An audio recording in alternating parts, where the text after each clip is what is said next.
Colombia ने वामपंथी gorillas के खिलाफ युद्ध का ऐलान करते हुए आपातकाल घोषित किया है, जिसमें 100 से ज्यादा लोगों की मौत हुई है।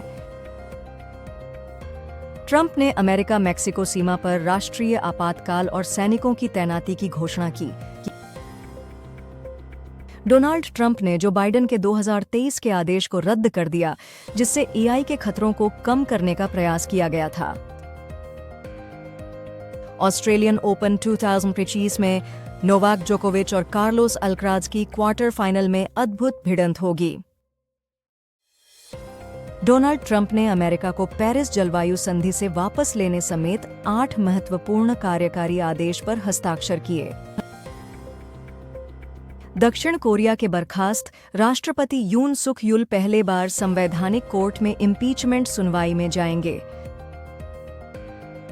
डोनाल्ड ट्रंप ने अपने उद्घाटन के बाद टिकटॉक पर लगे प्रतिबंध को 75 दिन के लिए टालने का आदेश दिया।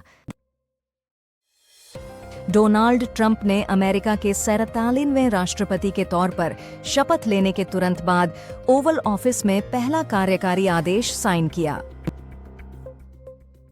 पीएम मोदी ने त्रिपुरा, मेघालय और मणिपुर के राज्यत्व दिवस पर लोगों को शुभकामनाएं दी। ताइवान में 6.4 मैग्नीट्यूड का भूचाल आया, 27 लोग मामूली घायल हुए।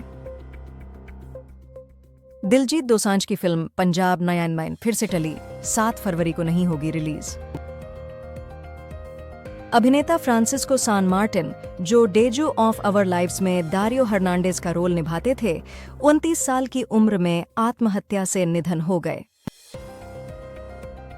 एम जयशंकर की पहली पंक्ति में सीट ट्रंप के शपथ ग्रहण में भारत अमेरिका के बढ़ते संबंधों का प्रतीक मानी गई। British reality TV star Vicky Pattinson 77 बीमारी के बारे में जागरूकता बढ़ाने के लिए अपने डीप इफेक्ट पोर्न वीडियो को सोशल मीडिया पर जारी करेंगी।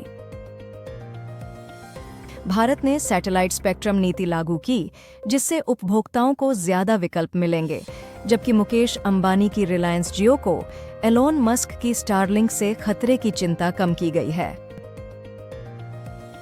डोनाल्ड ट्रंप ने जन्म के अधिकार की नागरिकता को खत्म करने का निर्णय लिया, जो इमिग्रेशन नीतियों पर कई कार्यकारी आदेशों के तहत है। सरकार ने तूर के मुफ्त आयात की नीति को 1 साल के लिए बढ़ाकर 21 मार्च 2026 तक कर दिया है। तालिबान सरकार ने कहा कि कतर की मदद से अमेरिका ने एक अफगान कैदी को अमेरिकी नागरिकों के बदले रिहा किया है। राहुल गांधी बीमार हैं, इसलिए गांधी भारत इवेंट में हिस्सा लेने की संभावना नहीं है। छत्तीसगढ़ ओडिशा सीमा के पास सुरक्षा बलों से मुठभेड़ में 14 संदिग्ध माओवादी मारे गए, जिनमें 1 करोड़ का इनाम रखने वाला जयराम भी शामिल है। हेमा दास, जो 16 महीने की निलंबन के बाद नए सीजन की तैयारी कर रही हैं, ने महाकुंभ में गंगा में डुबकी लगाई। बंगाल सरकार ने आरजी कर केस में संजय राय की जिंदगी की सजा को चुनौती देकर फांसी की मांग की। भाजपा ने अरविंद केजरीवाल को चुनावी हिंदू कहा, क्योंकि उन्होंने रामायण का गलत उद्धरण दिया। दिल्ली चुनावों के लिए बीजेपी ने मुफ्त शिक्षा और ऑटो टैक्सी ड्राइवरों के लिए 10 लाख रुपये का बीमा योजना की घोषणा की। अडानी ग्रुप के चेयरमैन गौतम अडानी ने कुंभ 2025 में भाग लेने के लिए प्रयागराज पहुंचकर उत्साह व्यक्त किया। पीएम मोदी 5 फरवरी को महाकुंभ 2025 में जाएंगे। उसी दिन दिल्ली में विधानसभा चुनाव भी होंगे। रश्मिका मंदाना ने अपने नए फिल्म छावा के पहले लुक पोस्टर्स में महारानी यसुबाई के रूप में रॉयल लुक का प्रदर्शन किया। कांग्रेस अध्यक्ष मल्लिकार्जुन खड़गे ने 21 जनवरी को बेलगावी में 25 फीट ऊंची महात्मा गांधी की कांस्य प्रतिमा का अनावरण किया। केरल विधानसभा ने 21 जनवरी 2025 को 2025 के ड्राफ्ट यूजीसी नियमों को तत्काल वापस लेने की मांग करते हुए प्रस्ताव पास किया। तुर्की के बोलू प्रांत के स्की रिसोर्ट में एक होटल में आग लगने से 10 लोगों की मौत और 32 घायल हुए। डोनाल्ड ट्रंप की शपथ ग्रहण समारोह में एलन मस्क, मार्क जकरबर्ग और जेफ बेजोस जैसे टेक अरबपतियों की उपस्थिति। माओवादी नेता चालापति को 1 करोड़ का इनाम था और वो छत्तीसगढ़ के जंगल में मुठभेड़ में मारा गया।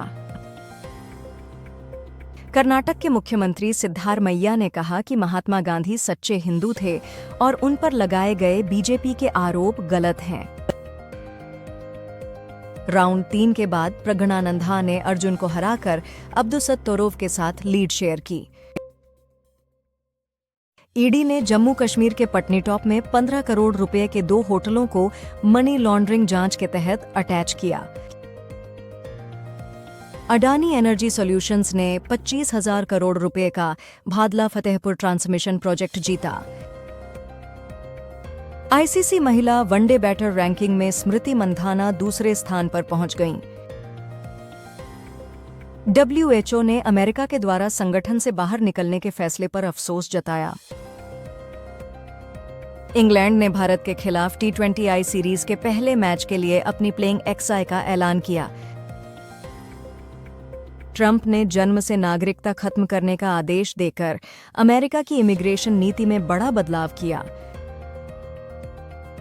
बांग्लादेशी हमलावर ने सैफ अली खान को पीठ में चाकू मारकर अपनी पकड़ DDDH से मुक्त होने की कोशिश की। सैफ अली खान 5 दिन अस्पताल में रहने के बाद घर लौट आए।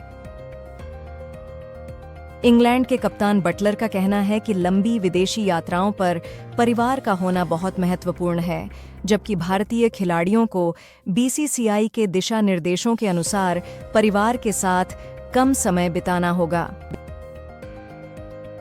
ICC चेयरमैन जय शाह ने IOC प्रेसिडेंट थॉमस बाच से मिलकर क्रिकेट को ओलंपिक्स में शामिल करने की मुहिम में महत्वपूर्ण प्रगति की।